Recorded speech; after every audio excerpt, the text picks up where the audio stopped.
दे सारे मुख समेत सड़ियां जोलियों बीबी ज़ैनब आलिया बन बीबी सैयदा बीबी ज़ैनब दे बाबा बीबी ज़ैनब दी अम्मा दा जिक्र शुरू कीता है। दुआ मंगदियां बीबी ज़ैनब साडे ते राजी हो जाए, साडियां दुआवां कबूल कर ले। सारे मिल के आखो यस रब नू जावे आए, यस रब नू जावे आए ते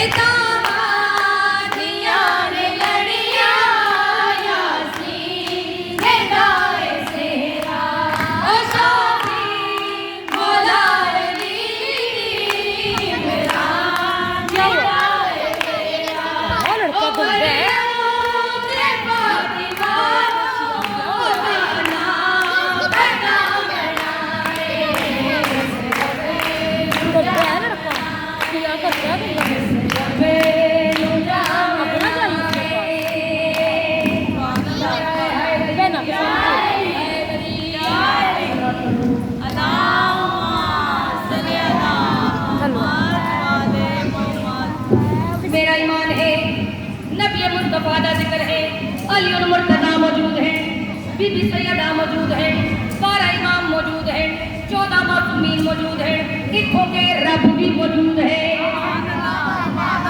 आओ दसावा जदों कायनात दा सोहना दूल्हा बनया, कायनात दा सोहना इमाम, कायनात दा सोहना मुश्किल कुशा जदों दूल्हा बनया, उसदियां चीज़ां केड़ियां केड़ियां हैं? दूल्हे दा कुल्ला, दूल्हे दा गाना,